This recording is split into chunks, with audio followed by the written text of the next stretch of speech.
Alors, bonjour, bonsoir, frères et sœurs. Pierre Thibault, le messager. Alors, le vidéo pour aujourd'hui est sur les trois baptêmes.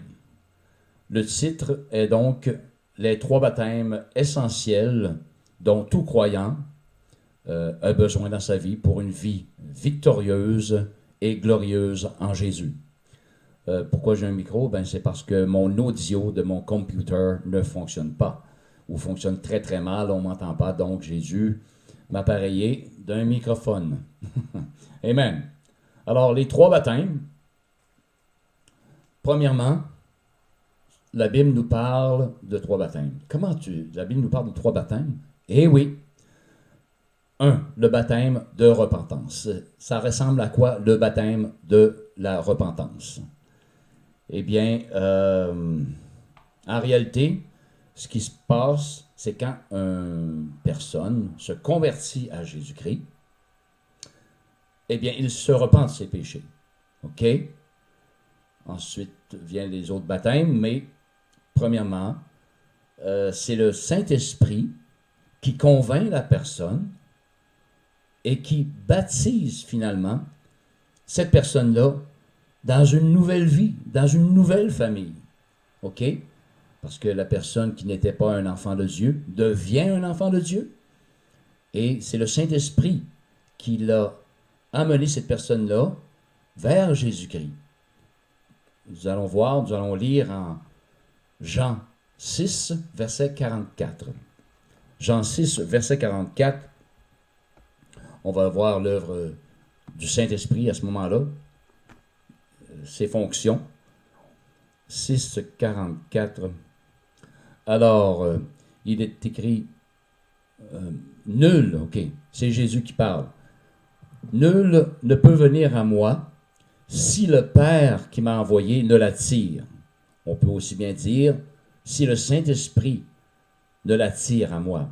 Ok? Et je le ressusciterai au dernier jour. Donc, lorsqu'on témoigne de Jésus-Christ à quelqu'un, c'est le Saint-Esprit, dans les lieux célestes, parle à cette personne. Et si le Saint-Esprit voit que cette personne est mûre, va l'attirer vers Jésus. Okay? Parce que lorsqu'on témoigne, on témoigne de Jésus, ce qu'il a fait sur la croix, le pardon qu'il a donné. Jésus, Dieu a tant aimé le monde qu'il a donné son Fils afin que quiconque croit en lui ne périsse point, mais ait la vie éternelle. Donc, c'est le Saint-Esprit qui attire la personne vers Jésus. Okay? C'est son œuvre, c'est son travail au Saint-Esprit, de convaincre les personnes en ce qui concerne le péché, la justice et le jugement, et de le conduire au salut, de le conduire à la croix de Christ, à Jésus-Christ. OK? Alors, c'est ce qui résume le baptême de la repentance. OK? C'est le Saint-Esprit, finalement, qui nous baptise en Jésus. On est baptisé dans une nouvelle famille. On est le bienvenu dans une nouvelle famille, céleste maintenant, et non terrestre. Baptême de la repentance. Hallelujah. Comme deuxième baptême dont la Bible parle, eh bien, tout simplement le baptême d'eau, okay? Qui est une figure symbolique de notre vieille vie du passé, laissée dans le fond de l'eau, et on ressort en toute nouveauté de vie, comme une résurrection spirituelle, bien entendu. Et maintenant, on marche désormais par la foi et par la parole de Dieu. En la foi dans la parole de Dieu. OK? Non seulement, non plus maintenant selon nos yeux, nos propres pensées, mais nos pensées doivent être régénérées par la présence de Dieu, donc par la parole de Dieu, par la Bible, par la lecture, hallelujah, de la parole de Dieu.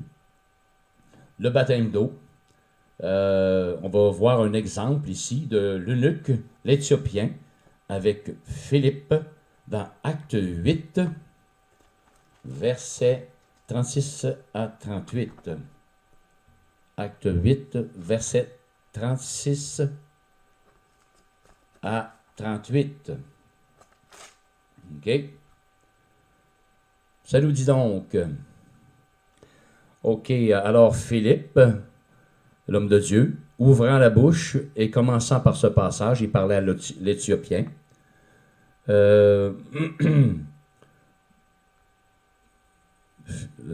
Commençait par ce passage, lui annonça la bonne nouvelle de Jésus. Vous voyez, Philippe annonce Jésus-Christ. OK? Comme ils continuaient leur chemin dans le désert, Philippe et l'Éthiopien, ils rencontrèrent de l'eau. L'eunuque dit, « Voici de l'eau, qu'est-ce qui empêche que je sois baptisé? » Philippe dit, « Si tu crois de tout ton cœur, cela est possible. » L'eunuque répondit, « Je crois que Jésus-Christ est le Fils de Dieu. » Il fit arrêter le char. Philippe et l'eunuque descendirent tous deux dans l'eau, et Philippe baptisa l'eunuque. Alors, tu crois de tout ton cœur? Hallelujah! Donc, ensuite, tu as passé par le baptême de la repentance. Tu crois de tout ton cœur que Jésus t'a pardonné tous tes péchés. Maintenant, tu es prêt pour le deuxième baptême, qui est le baptême dans l'eau. Hallelujah! C'est pratiquement simultané, un baptême après l'autre. On se convertit, et s'il y a de l'eau pas loin, ben pourquoi pas se faire baptiser dans l'eau?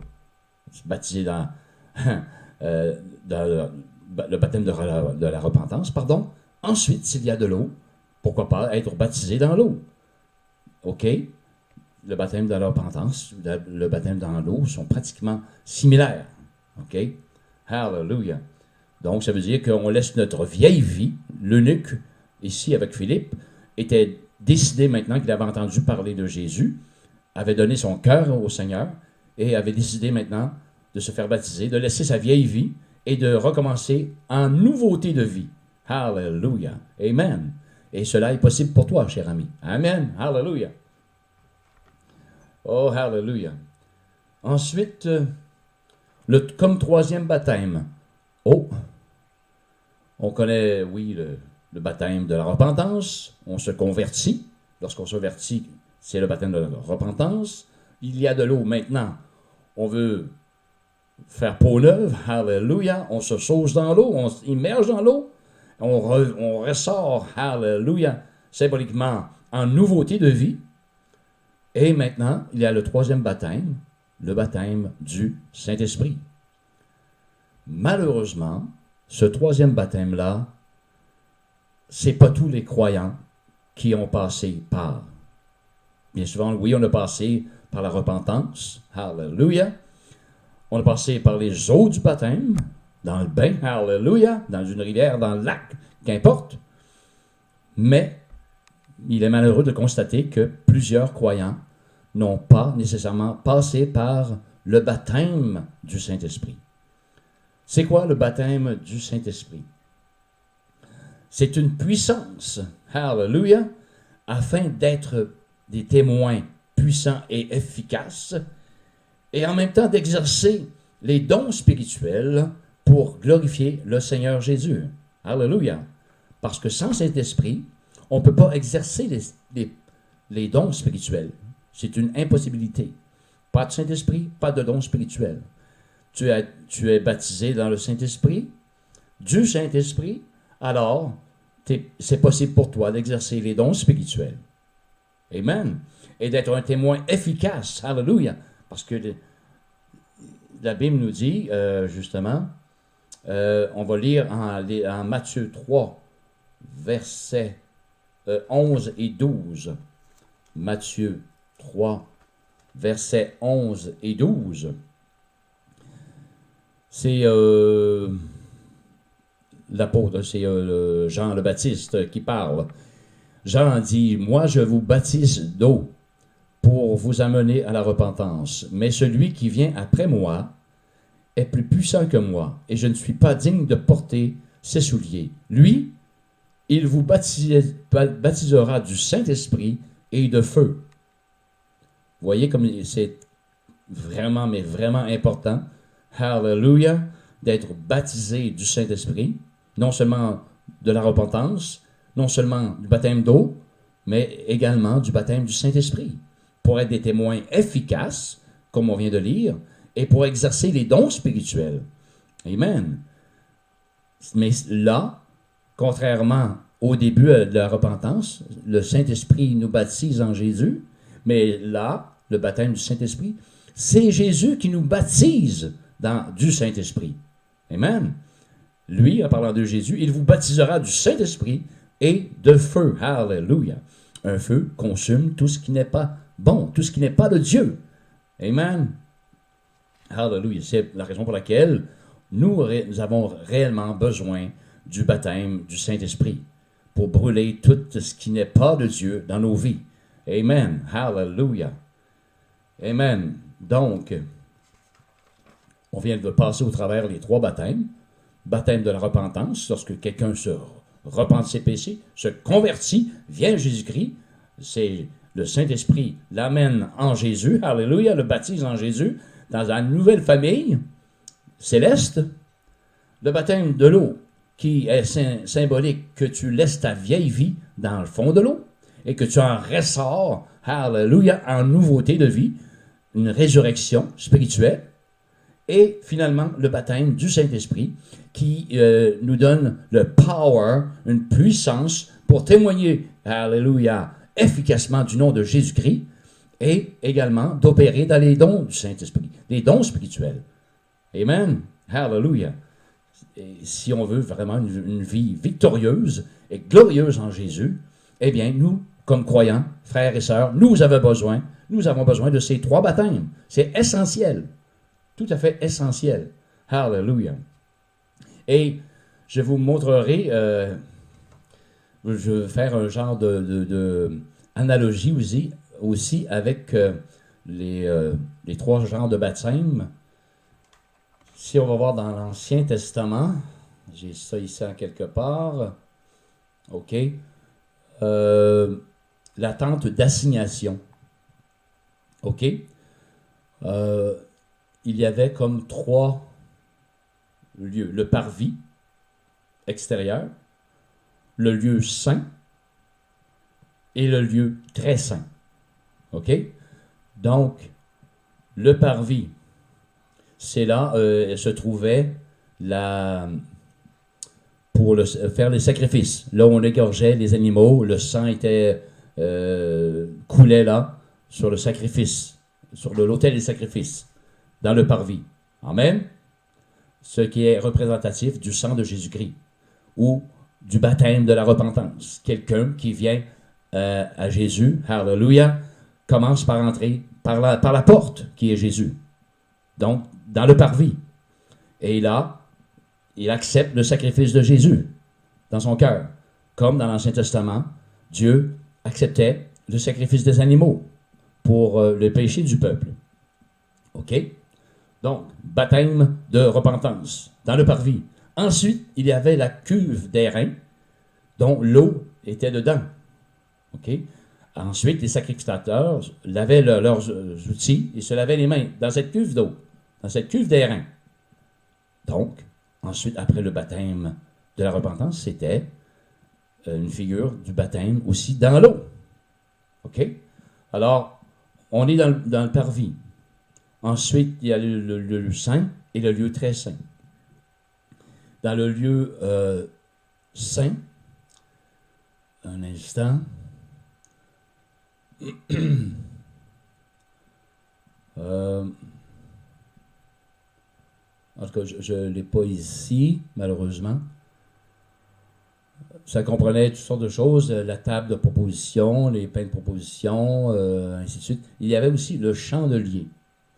Le chandelier et de l'huile, afin que les 7 branches de ce chandelier continuent à brûler. Et ici, l'huile est représentatif du Saint-Esprit, qui tient nos lampes allumées, hallelujah, qui éclaire nos vies.